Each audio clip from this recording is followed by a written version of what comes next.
ندقي من دين الميتورا ثاني ميرتي داري نديرن تيغرين دي دوك لا غازاي لسان يستيلو سيدنا دالي وزري غير ما تزمر تخنت بيرسو لا رولاسيون مثلا كرا لا رولاسيون الساغيلان ير أتعمروش دايمولود وزري غير سعي غير انفورماسيون زري غير ما تصحى بلي هذا لي سو لو فيس دو بوفر et toi falsifié زري غير ثايلط ثلا ينوض ريمر بلي يسعى خمناز الوقت نيجي كبرنا فلان خماز كرا وقورنا كنا فرزن ما تزمرتان سهمت ثلثني وقورن لي بروبلام يردد لي فلان يردد مجال دا المولود ديال الوقت ني ساعي انا فورماسيون زري غير ما تصحى وعلى تستخرم عفوا منو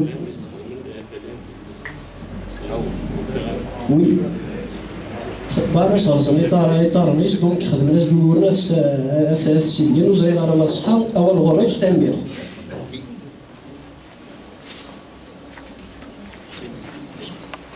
Oui, est-ce qu'il y a d'autres questions?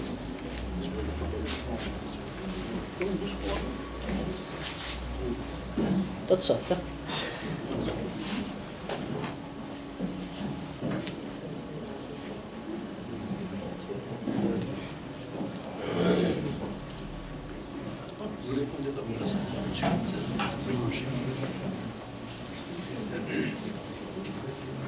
Oui, allez-y.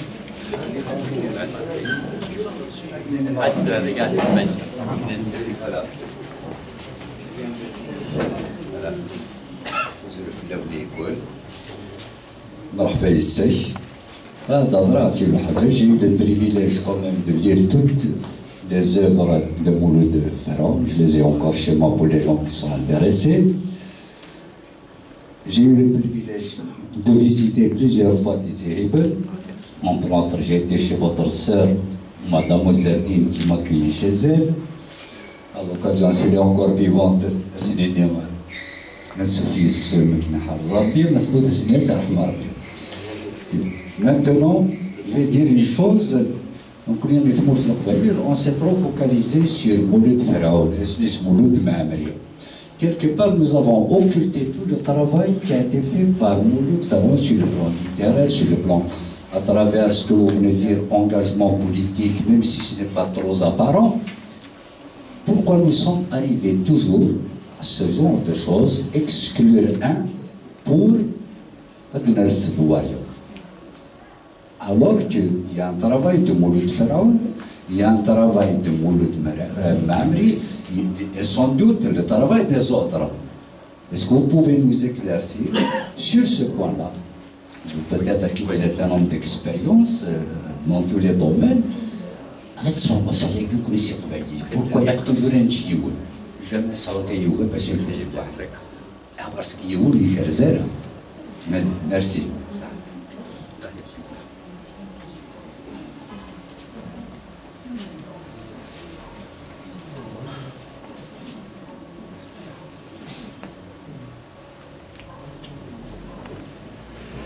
Est-ce qu'il y a une autre question, peut-être?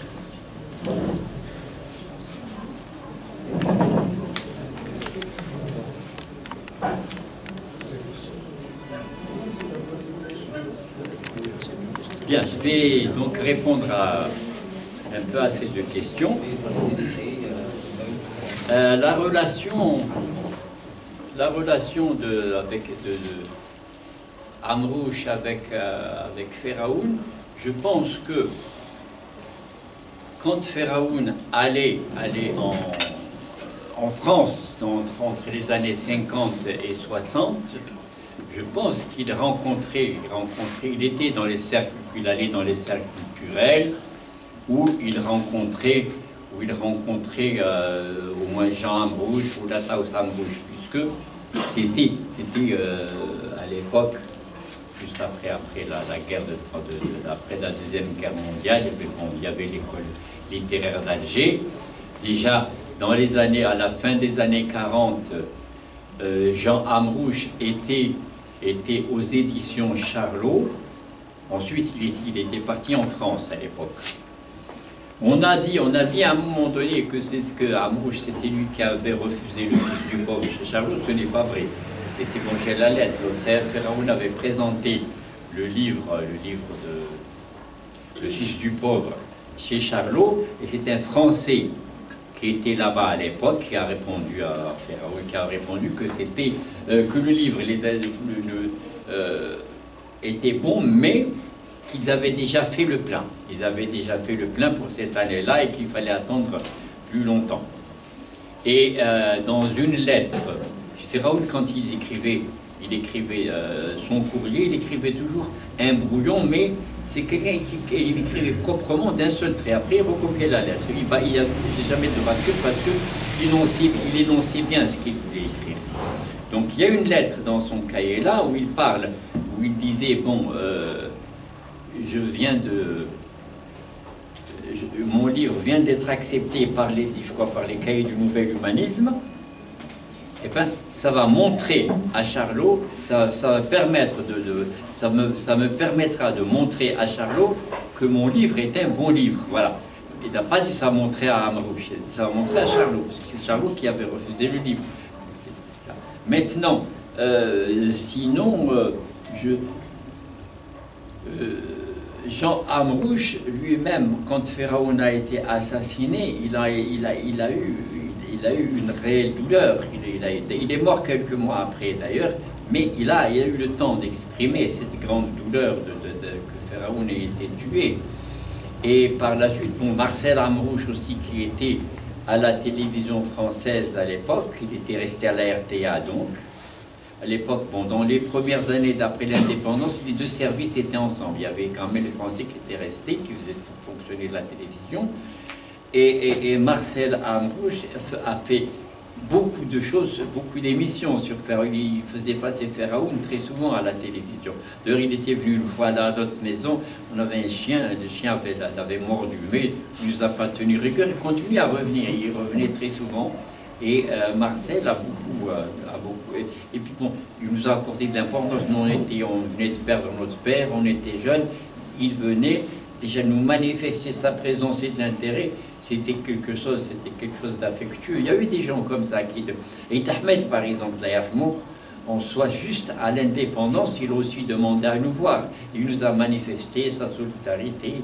Lui, Mohamed Saïd aussi, il nous a accueillis dans son bureau au palais, il nous a invités. Et il a l'air de nous puisqu'on est là, on le remplace. Il y a eu des gens comme ça, il n'y en a pas beaucoup. Il y a eu Ali Zamoum qui était venu à la maison aussi, il était jeune à l'époque, mais il était venu nous dire ça aussi. Il y a eu quelques gens qui ont cherché après nous. Mais celui qui a cherché le plus, c'était Ahmed, effectivement. Ahmed, il a vraiment fait une enquête pour nous trouver. Il a envoyé quelqu'un, il a envoyé quelqu'un de Natishim, une fille Natishim qui était amie à ma sœur et qui il tenait à nous montrer sa solidarité. Voilà. Et donc, Marcel, bon, la famille Amrouche, Firaoun avait des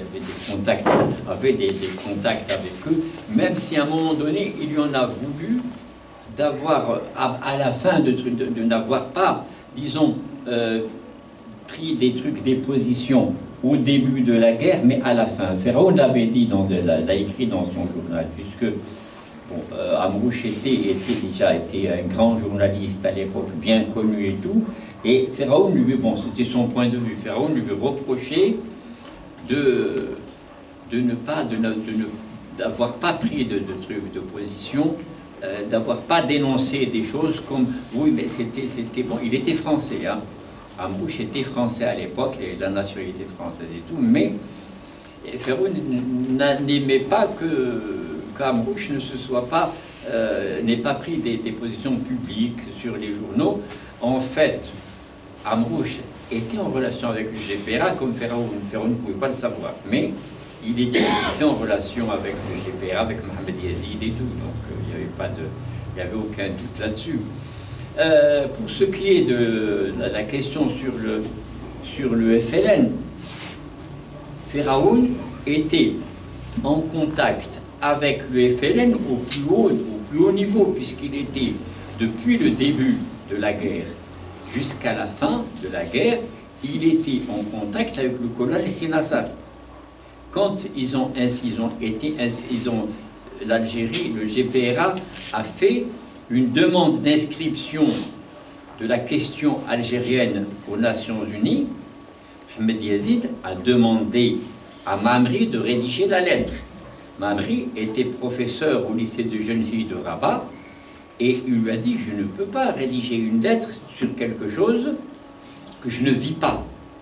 Et il a envoyé la lettre Bachar el-Hussein à Firaoun et il lui a dit: bon, toi tu es en plein milieu de la guerre, donc c'est Firaoun qui a rédigé le texte. Et il l'a donné à Mamri, et Mamri en a témoigné. Et Mamri l'a dit après, quand il est rentré, il l'a dit, il en a témoigné. Donc, Firaoun était dans le FLN. D'ailleurs, aujourd'hui, quand je vais tirer l'attestation communale, bon, quand Mohamed Saïd nous a invités en août 62, c'était au premier gouvernement algérien, à l'époque, Mohamed Saïd était dans un ministère assez bizarre. Il était ministre de la santé publique et de l'éducation nationale. C'est-à-dire tout ce qui était société, c'était un ministère, c'était comme ça.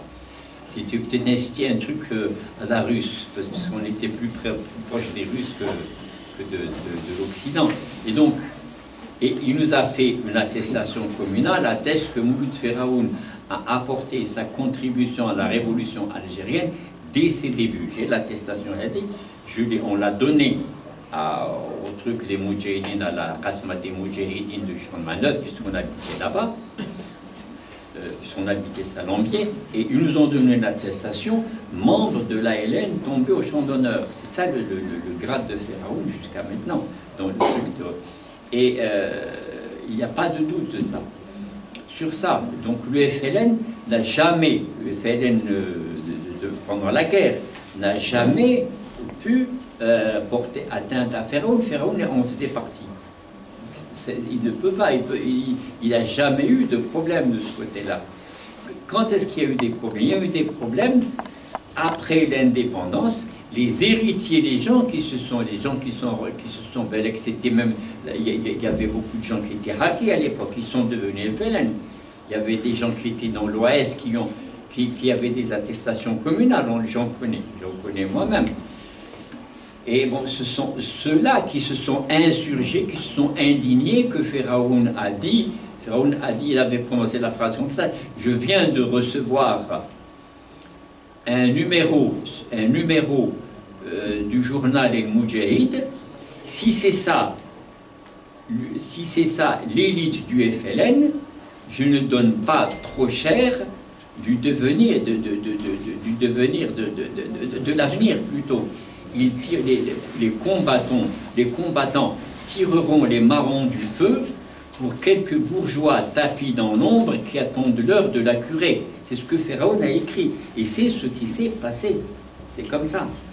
J'ai entendu l'autre jour à la radio, quand je conduis, je mets la radio, j'ai entendu à la radio l'histoire d'un moudjahid.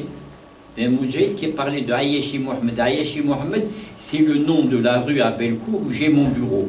Voilà. C'est l'ancienne rue de Suez. Et il racontait, Ayeshi Mohamed, à 15 ans, il était sorti avec lui, qui avait 17 ans, ils étaient partis au Maquis. Ils étaient partis au Maquis pour faire la guerre. C'était des enfants qui comme mon petit gamin, là, qui veut jouer aux gendarmes et aux voleurs, et pour qui ça devient sérieux. J'ai par exemple dans le bâtiment, d'ailleurs, où il y a mon bureau à Bellecour, un jeune qui s'appelle, enfin un jeune, il n'est pas jeune, il a mon âge,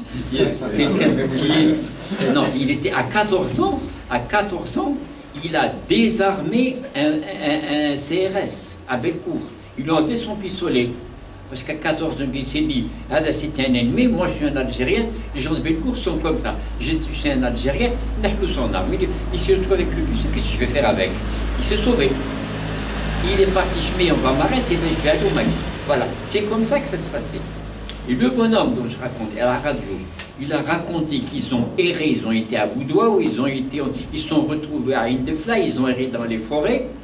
Ils ont mis 3 mois pour trouver des combattants, pour trouver les FLN. Ils leur ont dit: voilà, on veut faire la guerre. Ah, mais est-ce que vous avez une arme? Non. Est-ce que vous avez tué quelqu'un? Non. Ah ben, ils leur ont donné quand même un fusil. Ils les ont envoyés à Boudo. Ils ont fait la guerre. Ils ont fait la guerre. Et Hayashi a été tué en 59. Lui, il est resté. Il habitait la rue du Docteur Laveran, c'est-à-dire dans les c'était pas des trous dans le rocher, mais au-dessous du Makam Shahi, du monument. C'était un quartier qui avait toujours été pauvre. C'était des bidonvilles qu'on n'enlèvera jamais parce que c'était des vieilles maisons qui sont cachées. Et il vit là-bas maintenant. Il n'est pas à Hydra, il n'est pas dans un château. Pourtant, toute sa vie, il est parti à 17 ans, il a fait la guerre. Il est revenu dans son trou comme un rat. Il est fier d'avoir combattu. On ne lui a rien donné, il n'a rien. Le Mejid celui qui m'a fait ses lunettes là pour 1000 dinars. 1000 dinars, il vous fait une paire de lunettes comme ça. C'est un moujahid. Même dans son... Il continue à être moujahid. Ça doit coûter 6000 dinars dans les trucs à Alger. Il m'a donné la boîte gratuite. Il fait ça à tout le monde. Hein. C'est des héros, ces gens-là. C'est des héros. C'est extraordinaire ce que les jeunes de ce quartier ont fait. Donc, Firaoun, quand il était donc, c'était notoire qu'il était au FLN. D'ailleurs, pourquoi on l'a tué? Firaoun, dans plusieurs articles littéraires, on trouve que des gens qui témoignent de lui, les Français ou les gens qui ont côtoyé, Firaoun ne parlait pas, ne disait jamais ce qu'il faisait.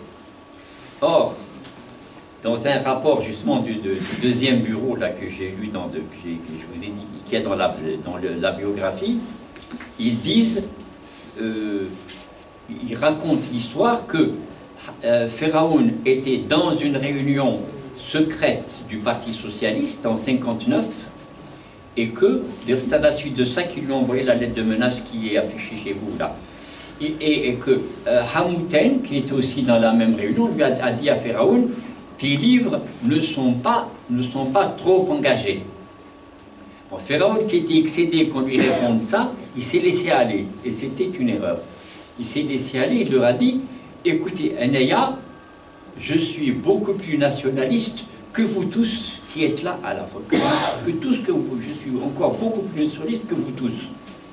Et dans le rapport de police, le rapport du commissaire de police, quand il a énoncé le nom des gens qui ont été assassinés à Château-Royal, ils disent un certain Mouloud Firaoun, directeur de l'école de Clos-Salambier, inspecteur de centres sociaux, parmi les gens morts, ce personnage affichait publiquement son nationalisme. Voilà. Il n'avait pas peur de lui, il affichait publiquement son nationalisme. Donc, c'est que c'était notoire que Firaoun, à la fin, il a déclaré ça.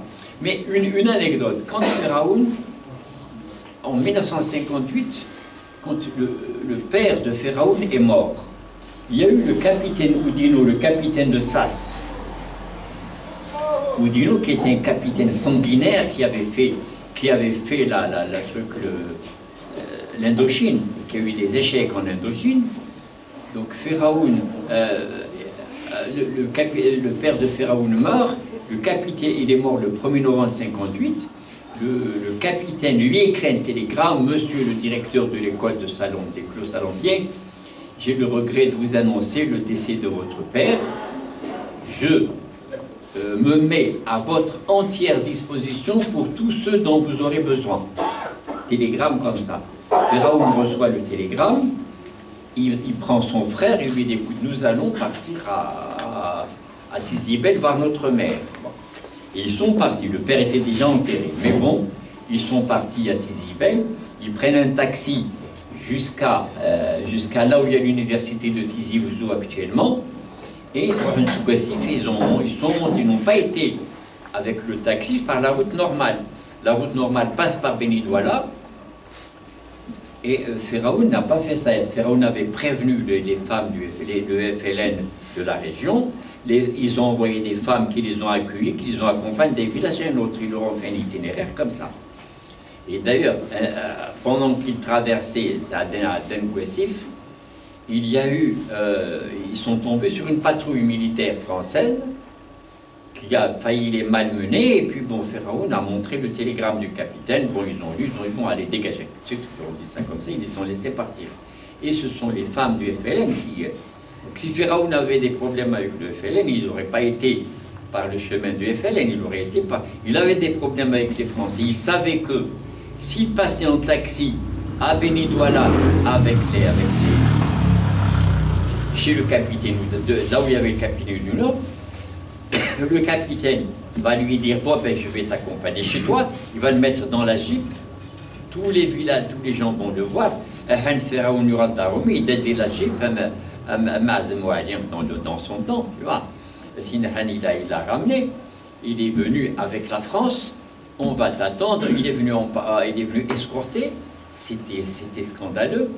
Et puis, si je t'attends, va voir ta mère tout le temps, puis je te reprends. Il va le reprendre le soir même, et puis, jusqu'à Benidouala, ils l'assassinent, ils vont le jeter dans un champ, ils vont le découvrir à Mouloud Pharaon, assassiné par le FLN. Voilà, ça c'est un bon truc, ça c'est ce que voulait faire, c'est le capitaine Oudin en envoyant son télégramme. Mais ça, Pharaon l'a compris, parce qu'il avait l'habitude des Français, il savait comment il faisait. En 1946, Pharaon quitte l'école de Taboudrist pour aller à Taourith Moussa. Et il quitte l'école de Taboudrist le 30 juin. Le 16 août, il y avait du soleil, des triches et tout. Il y avait la route de Benidouala jusqu'à Tizi Ouzou, c'était de la poussière. La repart des étriges, l'administrateur de Tizi Ouzou convoque Pharaon, il n'était pas encore écrivain, c'était un instituteur qu'on savait qu'il lisait les journaux communistes, qu'il était de gauche, qu'il était à Cag et tout.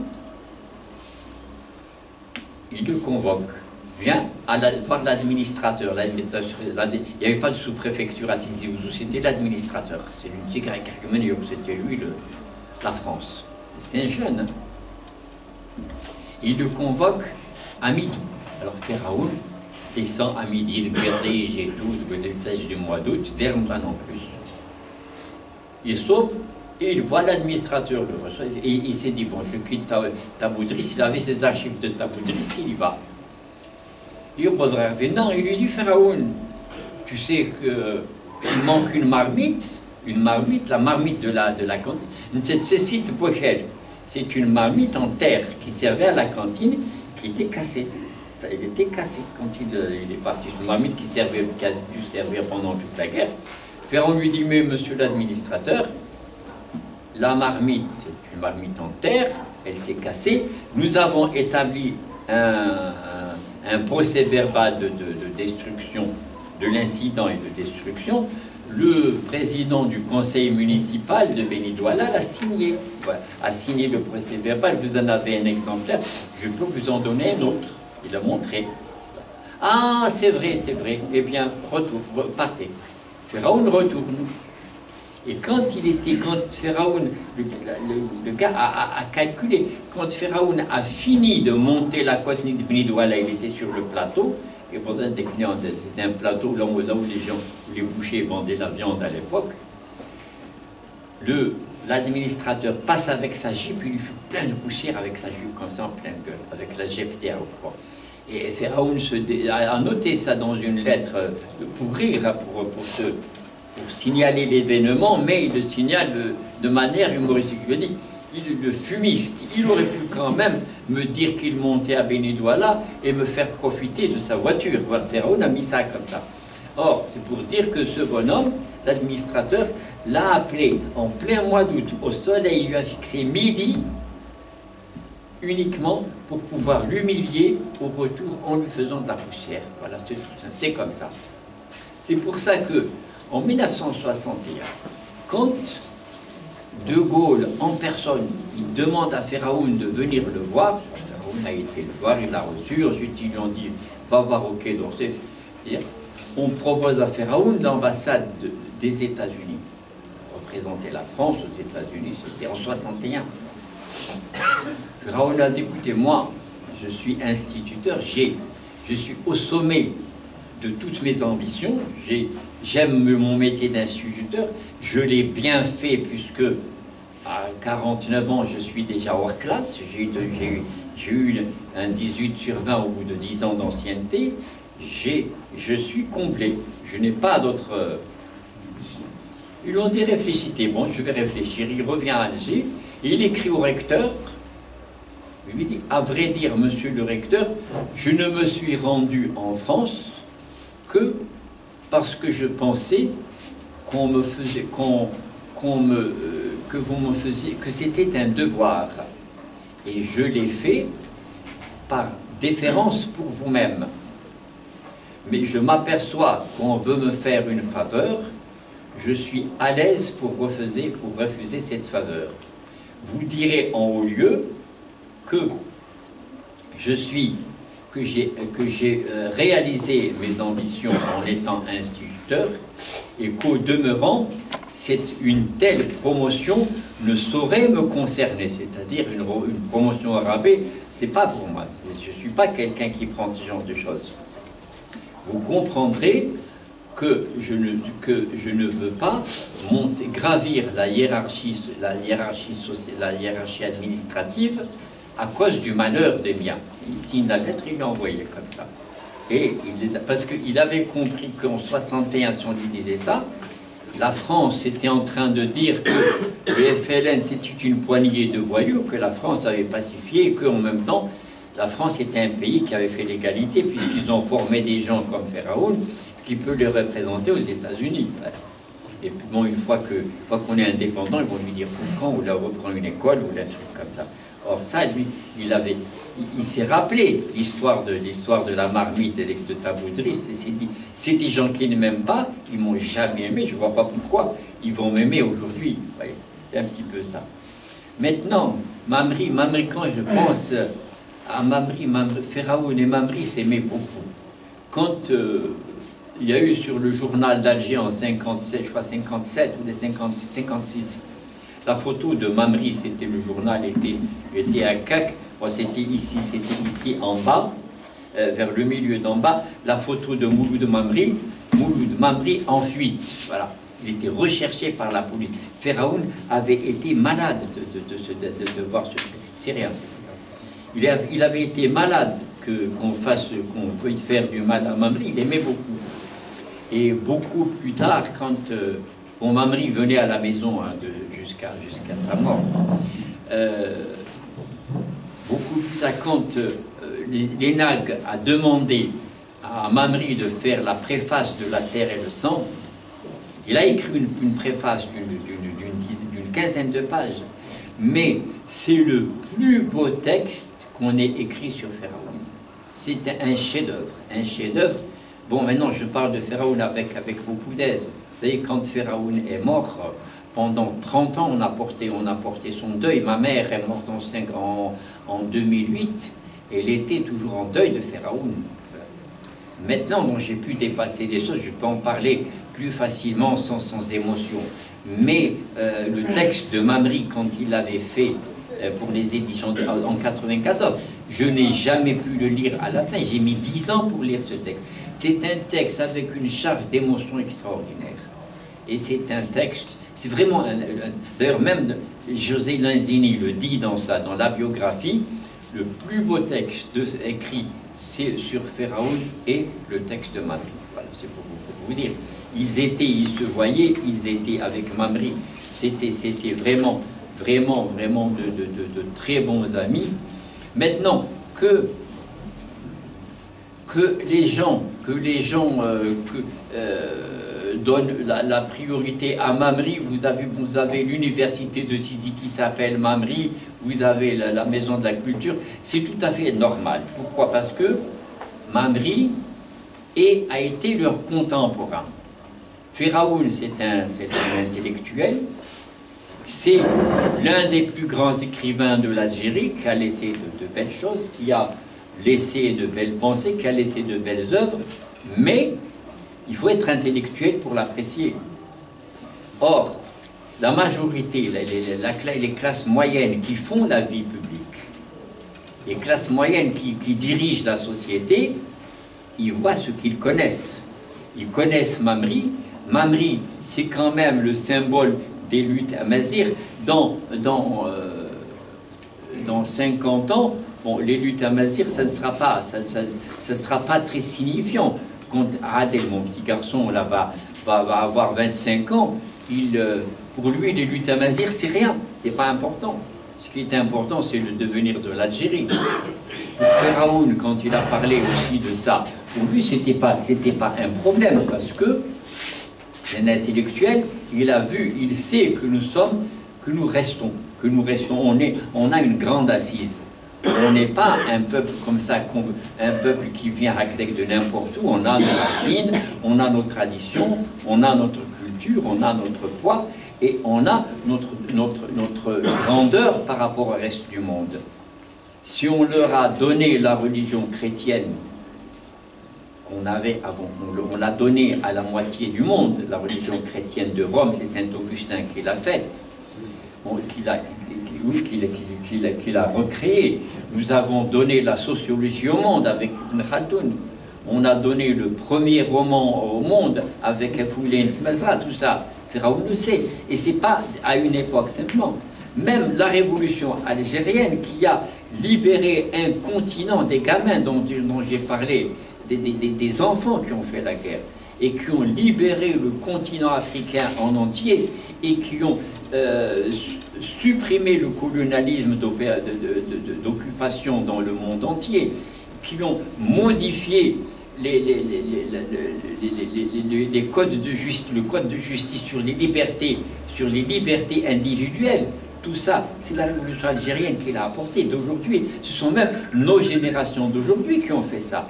Je trouve que c'est extraordinaire. Ça, mais Feraoun, il avait foi en ce truc, en ce peuple-là. C'est pas la peine d'en parler. Or, c'est un épisode, il y a des choses qui se font effectivement, il a fallu que Matoub existe, qu'il y ait des... Or, les contemporains de toute cette époque, c'est une époque héroïque aussi, la bataille pour la mazérité pour son temps, elle est héroïque, elle est bonne. Mais ce sont les acteurs de cela dont on parle, dont on doit parler, et c'est pour ça que bon, on parle à ce niveau-là, on parle beaucoup plus de Feraoun. De Mamri que de Feraoun.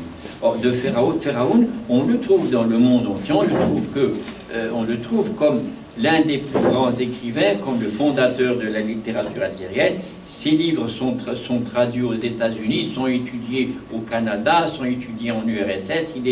Il a eu le prix du meilleur livre pour la jeunesse en Allemagne, le livre de Jeune Garde en URSS, le prix de Jeune Garde en URSS. C'est quelqu'un de reconnu, c'est l'écrivain le plus connu d'Algérie, le plus lu à l'étranger, le plus connu à l'étranger. Quand vous parlez de littérature algérienne, dans le monde entier, on vous cite Feraoun. Il est connu. Donc c'est quelque chose d'indiscutable.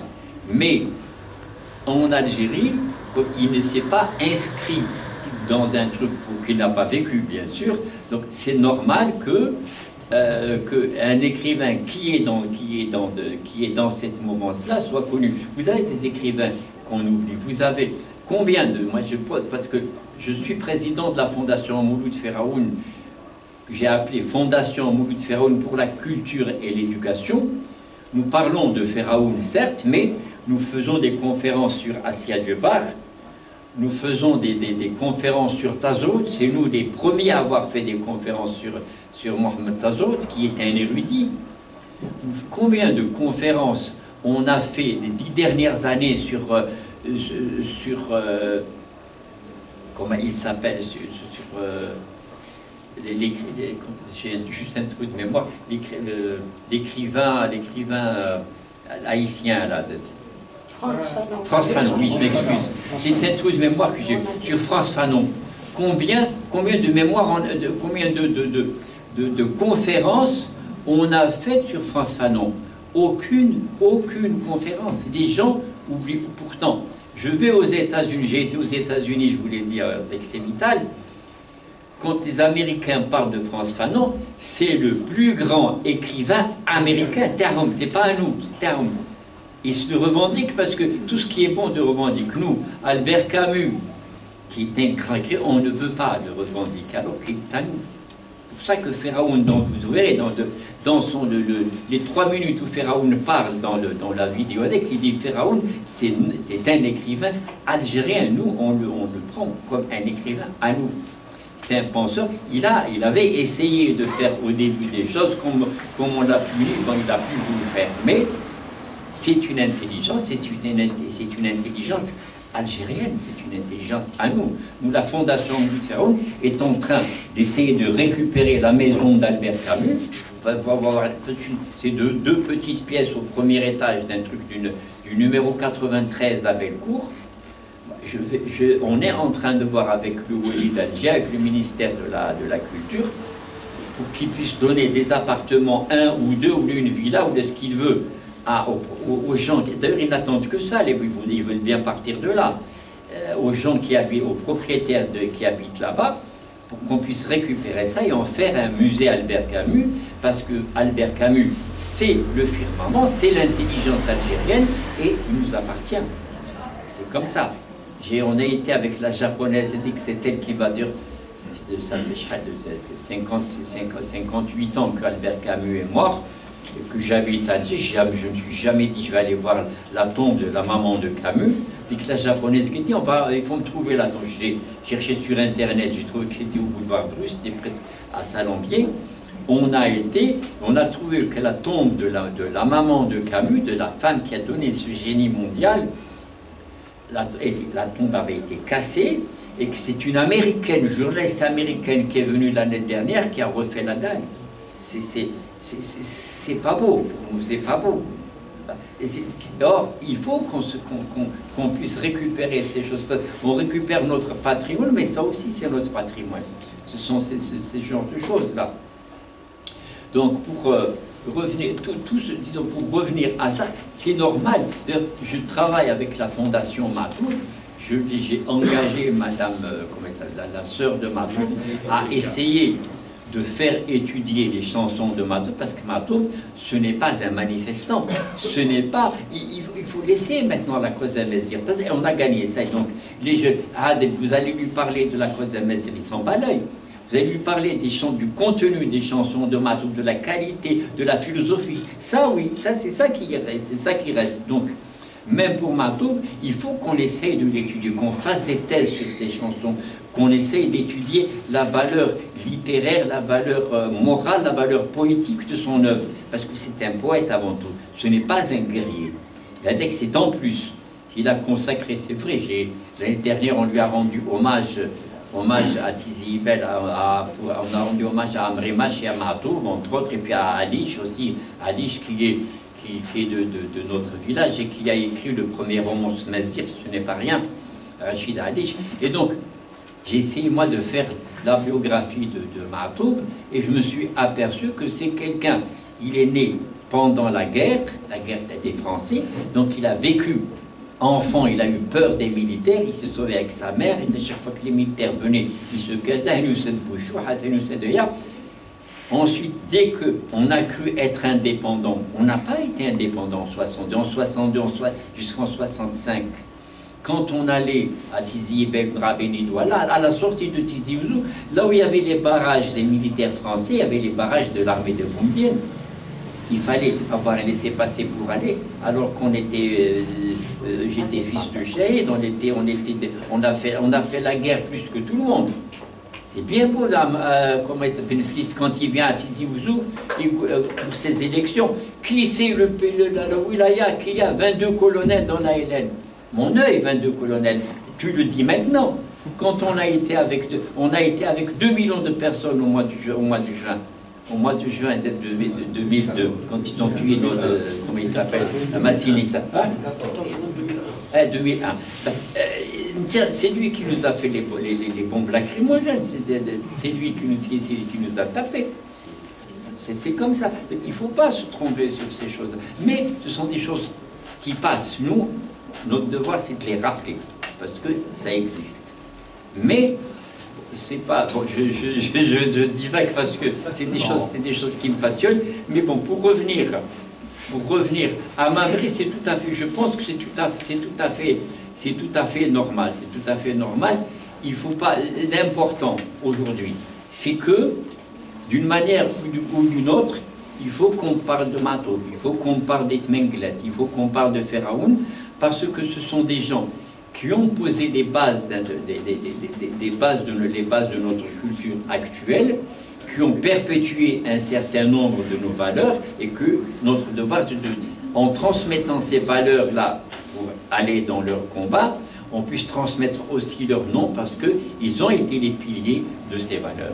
Voilà, je pense qu'on peut arrêter ici.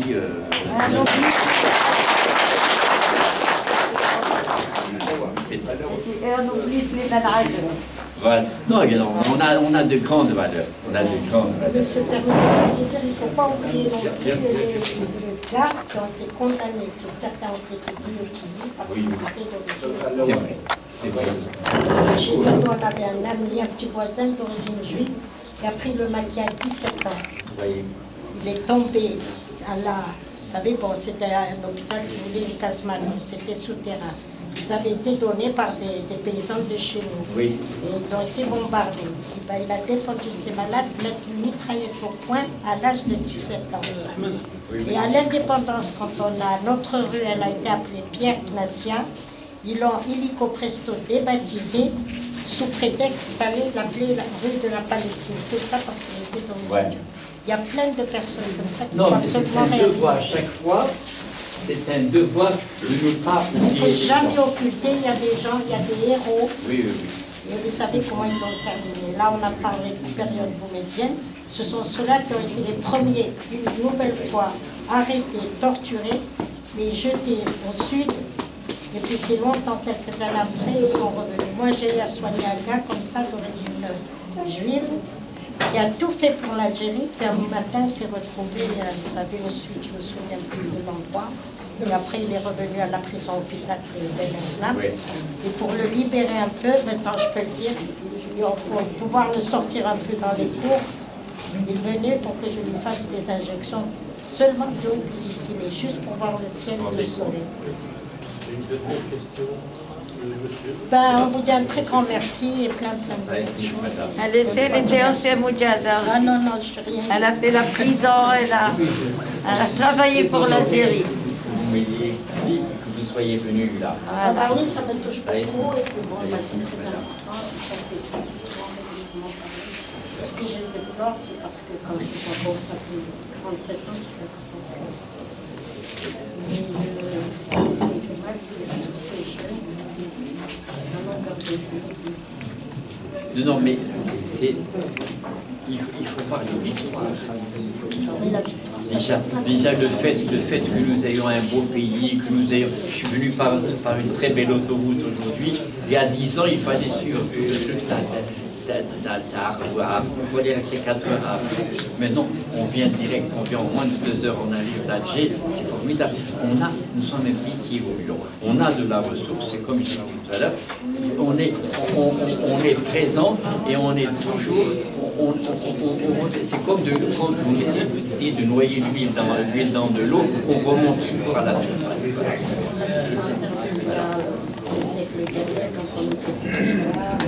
Moi, vous savez, j'ai une jeune fille, bon, là, j'ai vraiment du mal à ne pas être saluée vraiment dans leur études. Vous savez ce qu'elle m'a dit, c'est vraiment en fait, C'est bon. je suis de l'Ouest. Oui, là, il est belle. Oui. Quelle que soit la chose, le sens est que les femmes les enfants sachent que je suis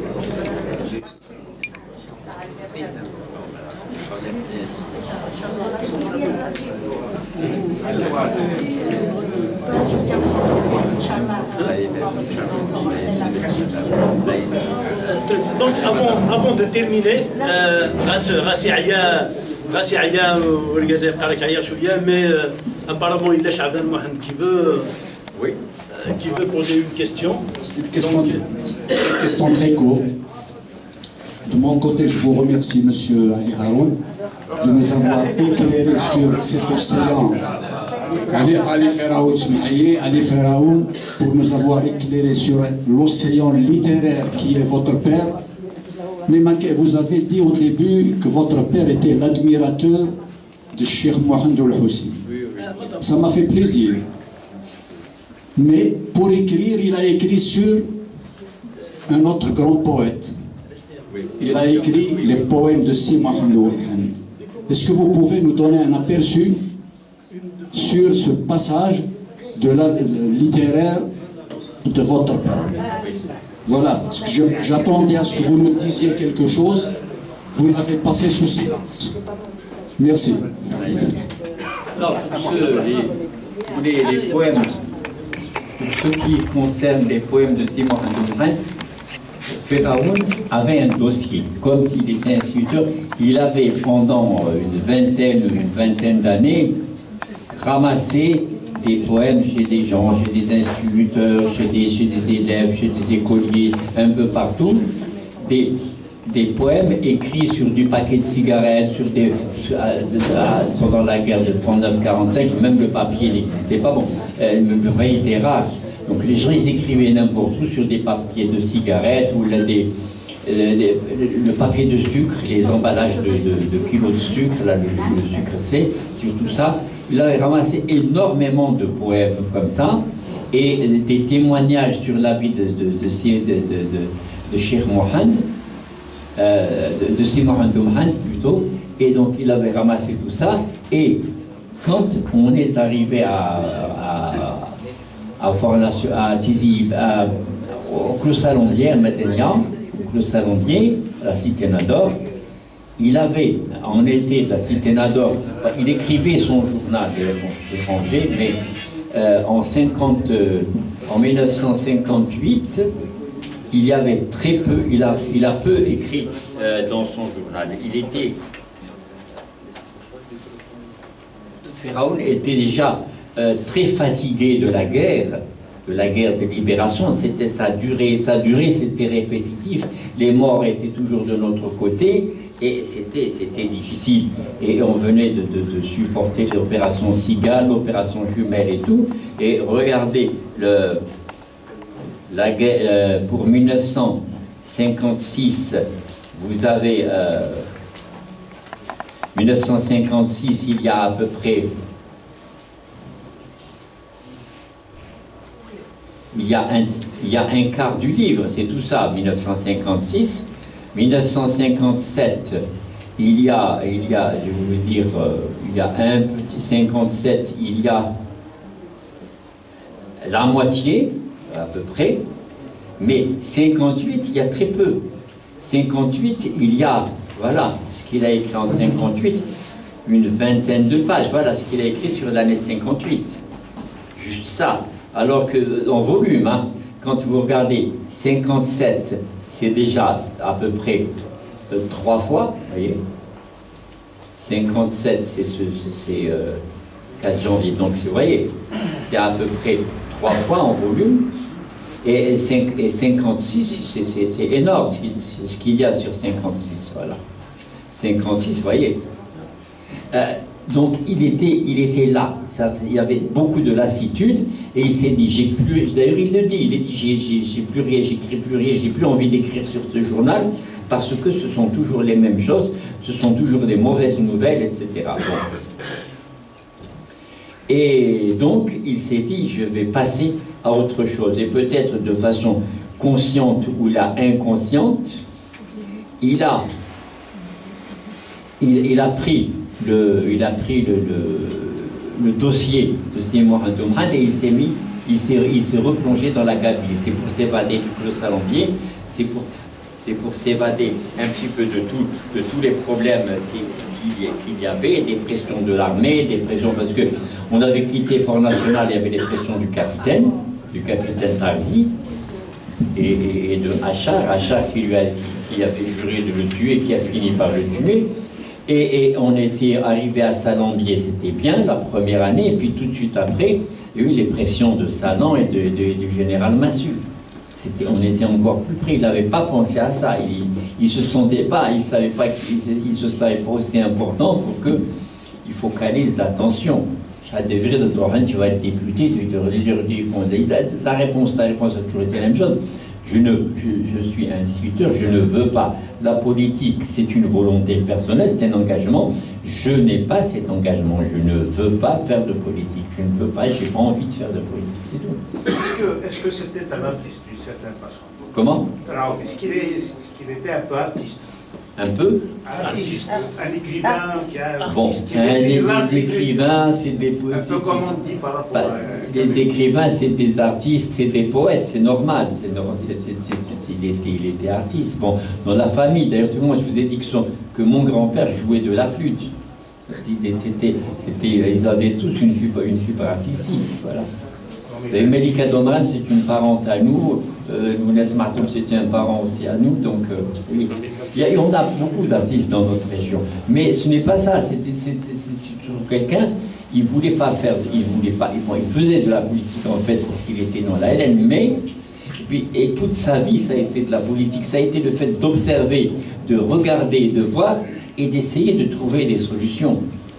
Et d'essayer de trouver une solution, et la solution c'était de se battre, c'est tout. Je suis sûr que s'il n'avait pas 7 enfants, au déclenchement de la guerre de libération nationale, juste en avril 54, le plus jeune de mes frères est né, Rachid est né le 8 avril 54, et ça faisait le 7e enfant. Et avec 7 enfants, on ne peut pas aller au maquis, c'est tout, c'est comme ça. Mais sinon, je pense qu'il aurait participé lui-même à la guerre, parce que c'est une situation qu'il a rongée toute sa vie. C'est ça la situation qu'il a rongée. Ce n'est pas comme certains ont voulu le faire croire, le dilemme entre la France et l'Algérie, entre deux cultures, lui, il avait sa culture. Il avait sa culture, c'est pour ça d'ailleurs qu'il s'est réfugié dedans en reprenant le livre de Simorgane. Pendant 1 an, il n'a fait que ça. Il a fait que les poèmes de Simorgane. Et donc, il a fait l'histoire du poème de Simorgane pour le faire connaître. Il a essayé de prendre une vingtaine de poèmes dont il est sûr que ce sont des poèmes authentiques. On a à la maison à peu près 450 poèmes au moins. Mais on n'est pas sûr qu'ils soient tous de Simorgane Domran. Or, les 20 poèmes, c'était ceux dont il était sûr que c'était des poèmes de Simorgane Domran. C'est pour ça que c'est ceux-là qu'il a publié. Et pas d'autres. Voilà. C'est bon. C'est bon. Je peux poser une question, mais courte. Oui. C'est une indication. Voilà, quand on avait étudié Rahmani Slimane, oui. Évidemment, il a eu le prix littéraire en 1942. Oui. Et on nous avait dit par quelques côtés que Mouloud Feraoun lui avait remis le prix littéraire en 1942 de ses mains. Il a été remis de ses mains. Est-ce une vérité? Parce qu'on ne l'a pas écrit. Tant qu'on n'a pas l'information, on ne pouvait pas l'écrire. Je n'ai pas l'information, mais ce n'est pas sûr. Parce qu'en 1942, Feraoun n'était pas écrivain. Il était en train d'écrire Le Fils du Pauvre, puisqu'il a commencé à écrire Le Fils du Pauvre en 1939, en avril 1939. Mais bon, donc il était dans les cercles littéraires. Donc on ne peut pas éliminer l'idée, mais on n'a rien pour le savoir. Je sais que le premier jour de mon contact avec Rahmani, il était très content. Il m'a donné un mot pour Feraoun, pour dire bon, ton fils est avec moi. Mais Feraoun était très content aussi que je sois dans la classe de Rahmani, mais sans plus. Bon, je n'ai pas d'autre chose. Je sais que par contre, Rahmani, c'était une valeur reconnue. Il enseignait à l'université d'Alger, ce n'est pas rien, au moment où c'était surtout les Juifs qui tenaient le truc, qui tenaient l'enseignement de l'arabe à la faculté d'Alger. Même l'enseignement de Nazir s'était passé c'était Bassé qui tenait l'enseignement de Mazir, si c'était pas des Kabyles. Rahmani a enseigné à l'université d'Alger à l'époque où les enseignants algériens étaient très rares. Bon, il y avait Benchnev qui avait enseigné avant. Voilà, c'était un seul. Donc c'était une valeur. Donc dire que Pharaon lui a remis, je ne pense pas, parce que ce n'est pas. Pharaon n'avait aucune importance à l'époque. On ne savait pas qu'elle allait écrire un livre qui serait connu, ni rien du tout, donc ce serait un instituteur qui lui remettait ça, c'est pas une gloire, c'est pas glorifiant.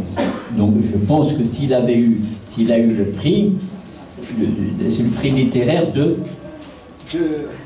du gouverneur général ou du gouverneur algérien. Comment? Le prix littéraire algérien. En quelle année? 42. Et 42. Bon, ça devait être ou bien le prix littéraire du gouverneur général de l'Algérie, ou bien le prix littéraire de la ville d'Alger. C'était les prix qu'il y avait à l'époque. Mais ça, c'est facile, on peut rechercher dans les archives, on peut trouver qui a remis le prix. C'est très facile à trouver. Hein. Voilà. Voilà. Très bien. Et donc, juste une énigme autour d'un roman que votre père a écrit. C'était en 1959 et qui a été retitré par Emmanuel Robles justement. Alors votre père l'avait titré La Cité des Roses et monsieur Emmanuel Robles